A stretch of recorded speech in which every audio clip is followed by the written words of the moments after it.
Hello my dear student, welcome in mind role academy. मैं MK sir.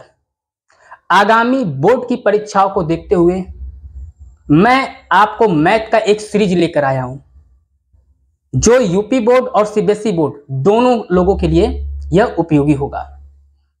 इस series के पहले सीरीज में मैं आपका जो मैथ का टॉपिक लेकर आया हूं उसका नाम है समरूपता, सिमिलैरिटी। क्योंकि यह टॉपिक बहुत ही इंपॉर्टेंट है और बहुत ही जटिल भी है।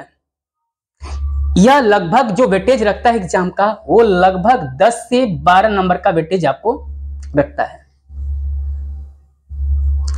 इस चैप्टर को मैं आपको बहुत ही इजी वे में, बहुत ही सरल तरीके से मैं आपको पढ़ाऊंगा। तो लेट अस नाउ, अब हम स्टार्ट करते हैं इस चीजों को। पहले आप यह समझिए कि समरूपता होता क्या है। समरूपता बताने से पहले थोड़ा सा हम बैक आते हैं 9th क्लास में। 9th क्लास में आप पढ़े होंगे सर्वांग सम। तो सर्वांग सम क्या होता है, इसके बाद हम आपको बताऊंगा समरूपता क्या होती है। सर्वांग सम और समरूपता दोनों को समझने के लिए पहले आपको यह समझना होगा कि आकृति क्या होती है और आकार क्या होता है। आकृति मतलब होती है बनावट। बनावट का मतलब क्या हुआ कि जैसे मैं यह फिगर आपको बनाऊं, यह वाली फिगर बनाऊं, तो आप कहोगे क्या कि इसकी बनावट है क्या? त्रिभुज, त्रिभुजाकार इसकी बनावट है। मैं कहूं कि आप बताइए कि इसकी बनावट क्या है, तो आप कहोगे सर यह या तो आयत इसकी बनावट होगी या तो वर्ग इसकी बनावट होगी। यदि मैं इसको ऐसे गोला करके बना दूं तो आप कहोगे सर इसकी जो बनावट है वह क्या होगी? वृत्त होगी। तो आकृति मतलब होता क्या है? बनावट। और जब हम आकार की बात करते हैं तो आकार का मतलब क्या होता है? लंबाई, चौड़ाई, कोण या इससे संबंधित और भी बातें होती हैं। जब हम आकृति की बात करते हैं तो इसका मतलब बनावट। बनावट का मतलब आप समझ गए हो। आकार की बात कहेंगे तो लंबाई, चौड़ाई और कोण। लंबाई मतलब आप समझे रहे हो, भुजाओं की लंबाई, भुजाओं की लंबाई इसमें क्या होता है? परिमाप की लंबाई। इसमें क्या होती है? तिरछा की लंबाई। तो जब हम आकार की बात करते हैं तो लंबाई, चौड़ाई और कोण की बात होती है, और जब आकृति की बात करते हैं तो क्या होती है? बनावट की बात करते हैं। इतना आपको क्लियर हो गया होगा। तो समरूपता, सर्वांग समता और समरूपता दोनों को समझने के लिए आपको आकृति और आकार में डिफरेंट करना आना चाहिए। शेप और साइज में अंतर आपको करना आना चाहिए। अब चलिए हम सर्वांग सम के बारे में थोड़ा सा डिस्कस कर दें, क्योंकि सर्वांग सम के बिना समरूपता अधूरा होता है। सर्वांग सम देखेंगे आप तो ये 3 शब्दों से मिलकर बनना है। मूलतः 3 शब्द इसमें छुपे हुए हैं। वह 3 शब्द क्या है? एक है सर्व, थोड़ा मैं साइड में लिख रहा हूं। एक है सर्व, एक है अंग और एक क्या है? सम। सर्वांग सम का संधि विच्छेदन करेंगे तो ये हमको 3 शब्द मिलेंगे, सर्व, अंग, सम। सर्व मतलब होता है सभी, ऑल, सभी, ऑल। इंग्लिश में क्या बोलते हैं? ऑल। अंग मतलब होता है क्या? भाग या पार्ट। और सम मतलब क्या हो? समान। तो सर्वांग सम का मतलब होता है क्या है? सर्वांग सम का मतलब होता है कि ऐसी आकृति जिसके सभी भाग क्या हो? समान हो। सभी भाग क्या हो? समान हो। अब आप पूछेंगे सर ये भाग क्या होते हैं, ये पार्ट क्या होते हैं? तो इसके बारे में हम थोड़ा सा आपको बता रहे हैं कि ये भाग का मतलब होता क्या है। जैसे मैं यहां पर लिखूं, जैसे मैं एक फिगर आकृति बनाया आपको यहां पर त्रिभुज का, तो त्रिभुज के भाग क्या होते हैं? त्रिभुज के पहला भाग क्या होती है? इसकी भुजा। क्या होती है? भुजा। पहला भाग इसका यह हुआ भुजा। भुजा मतलब देखिए यहां पर यह है ए, इसको मैं मानू बी, इसको मैं मानू सी। तो इसका पहला वाला भाग जो आया उसको क्या कहेंगे? पहले वाले भाग को क्या कहेंगे? पहला इसका भाग है भुजा, और भुजाएं कितनी होती है? 3। वो भुजा कौन सी हुआ? ए बी, बी सी और ए सी। इसका दूसरा भाग क्या होता है? इसका दूसरा भाग होता है कोण। क्या होता है? कोण। एक कोण यह हो गया, एक कोण यह हो गया और एक कोण यह हो गया। अब आप पूछोगे सर कोण क्या होता है? कोण की परिभाषा क्या होती है? तो 2 रेखाओं के बीच का जो गैप होता है, जो झुकाव होता है, जो इंक्लाइंड होता है, उसी को क्या बोलते हैं? कोण बोलते हैं। तो यहां पर देखो ए बी और ए सी के बीच का जो गैप ये है, ये क्या कहलाएगा? कोण ए। तो पहला कोण आपको क्या मिला, दूसरा भाग है कोण, और कोण में पहला कोण क्या मिला, ए, दूसरा बी, तीसरा क्या मिला, सी। तो ये दूसरा भाग आपका हो गया। तीसरा भाग क्या इसका आता है, तीसरा भाग इसका आता है आपका वर्टेक्स, शीर्ष। शीर्ष क्या होता है, जहां पर दो भुजाएं एक दूसरे से मिलती है, एक दूसरे को काटती है, वह क्या कहलाता है, शीर्ष। तो इसका तीसरा भाग क्या है, शीर्ष। और शीर्ष में आपको क्या आ जाएगा, आप कहोगे शीर्ष ए है, शीर्ष बी है और शीर्ष सी है। इसके और भाग क्या होंगे, इसके और भाग जो होंगे वो होता है क्या है आपका, परिमाप। क्या होता है, परिमाप। परिमाप क्या होती है, तीनों भुजाओं की लंबाइयों का योगफल। इसके बाद इसका पांचवा जो आता है वो क्या आता है, क्षेत्रफल। क्षेत्रफल, क्षेत्रफल।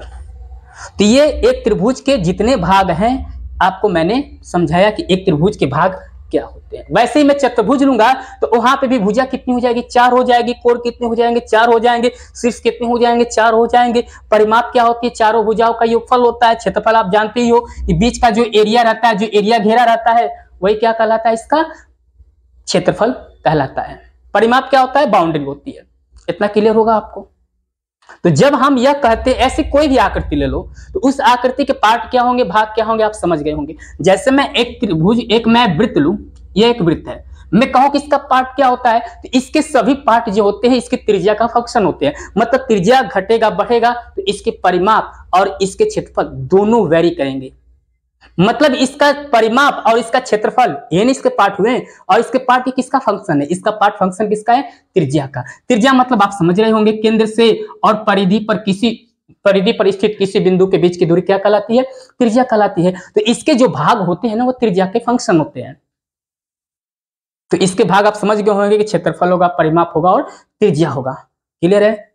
चलिए, तो सर्वांग के बारे में हमने आपको बताया कि सर्वांग क्या होता है, जिसके सभी अंग क्या हो, समान हो। तो सर्वांग आप सिद्ध करते हो तो आप आकृति और आकार दोनों चीज देखते हो, दोनों चीजों पर आप मेंशन करते हो। दोनों चीज मतलब क्या, आपको यदि सर्वांग सिद्ध करना है तो सर्वांग में ऐसे 2 या 2 से अधिक फिगर होने चाहिए जिसकी आकृति क्या हो, सेम हो, समान हो।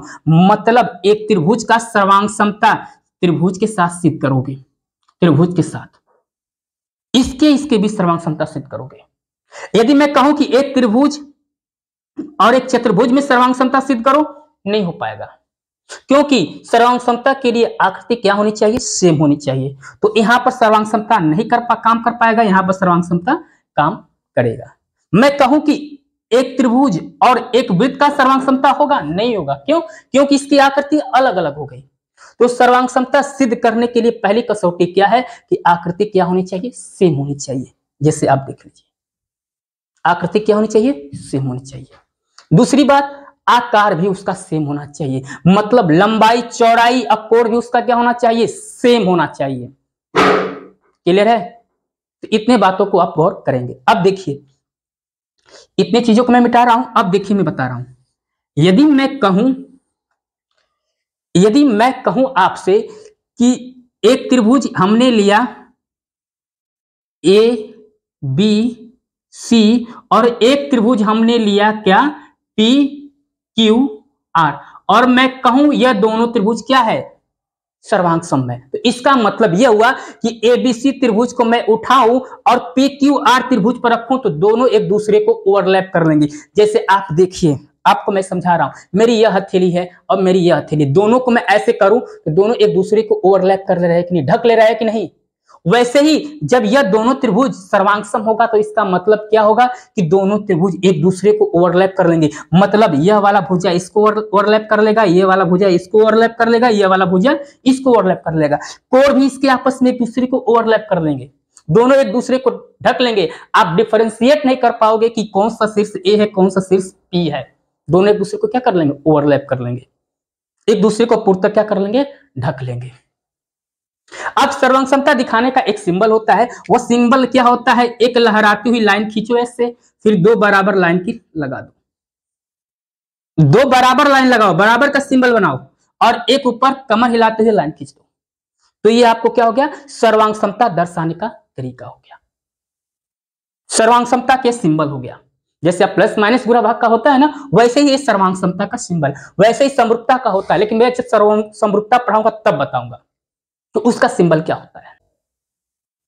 अब चलिए, अब हमको आपको समझाते हैं कि सर्वांग समता को दर्शाते कैसे, लिखते कैसे। देखिए, सर्वांग समता लिखने का ना एक क्रम होता है। क्रम मतलब शीर्षों का एक क्रम होता है। जैसे देखिए, आपको मैं समझाता हूं। देखिए, जैसे मैं लिखूं यहां पर त्रिभुज ए बी सी सर्वांग सम है त्रिभुज किसके, पी क्यू आर के। तो इसका मतलब क्या हुआ? इसका मतलब यह हुआ कि यहां पर एक यह है तो इसको मैं 2 मानूं, इसको मैं क्या मानूं 3, इसको मैं मानूं 1, तो यह क्रम से दूसरे स्थान पर आएगा, यह क्रम से तीसरे स्थान पर। इसका मतलब हुआ क्या कि शीर्ष ए पर जो कोण बना है ना, वह बराबर होगा किसके, कोण पी के। शीर्ष पी पे बने कोण के बराबर होगा। शीर्ष बी पर जो कोण बना होगा ना, वह बराबर होगा किसके, शीर्ष क्यू पर बने कोण के। क्रम आपको ध्यान रखना है। अब यहां पर देखिए, थर्ड पर शीर्ष सी है, यहां पर थर्ड पर क्या है, आर है, तो शीर्ष सी पर बना कोण होगा बराबर किसके, कोण आर के। इसका मतलब ये हुआ। क्लियर? अब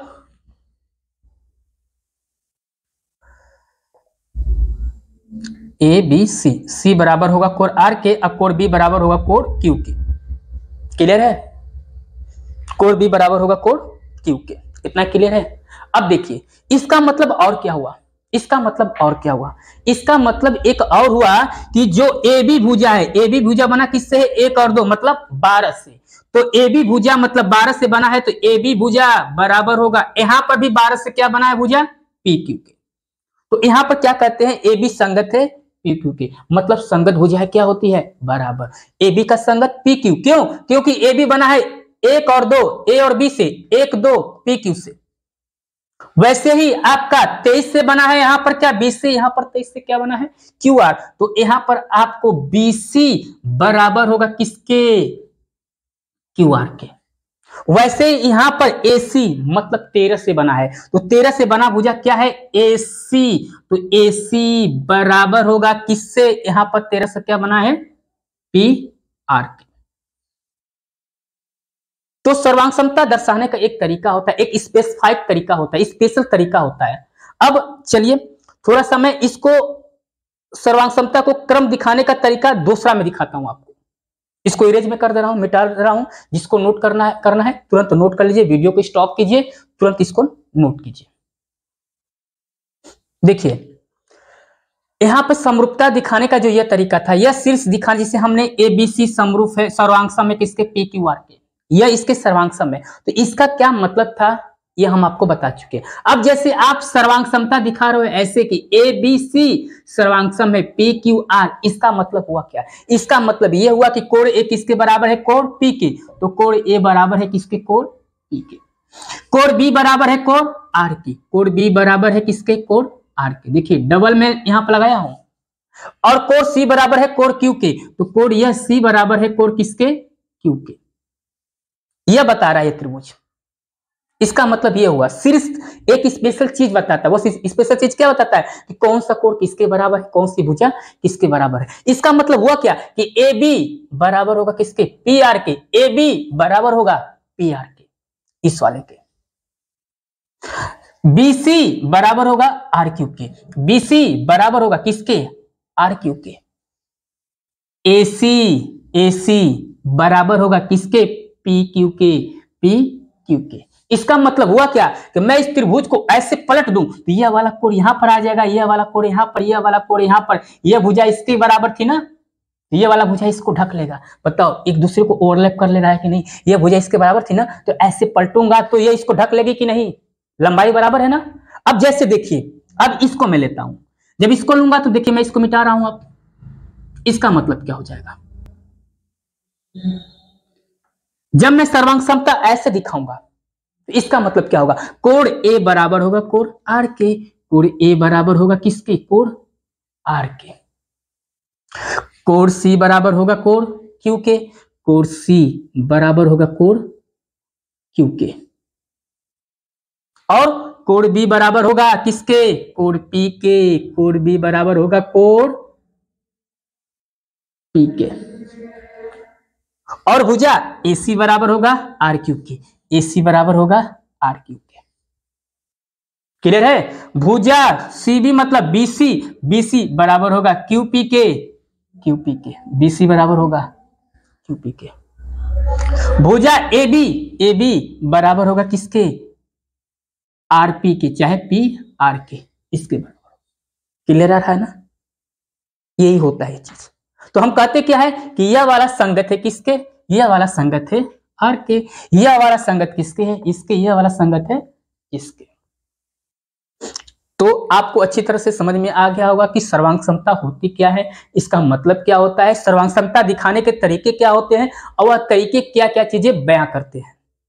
यदि आपको यह वीडियो पसंद आया तो आप इस वीडियो को अधिक से अधिक शेयर कीजिए, अधिक से अधिक लोगों को बताइए। आगामी एग्जाम के लिए जितने इंपॉर्टेंट टॉपिक है मैथ, इंग्लिश, साइंस का लेकर, वो सभी टॉपिक यहाँ पर आपको कवर किए जाएंगे। मैथ और इंग्लिश के पूरे टॉपिक मैं पढ़ाऊंगा आपको। तो यदि यह वीडियो पसंद आया तो आप इसको लाइक करें, शेयर करें और अधिक से अधिक इसको लोगों को बताएं। Thank you.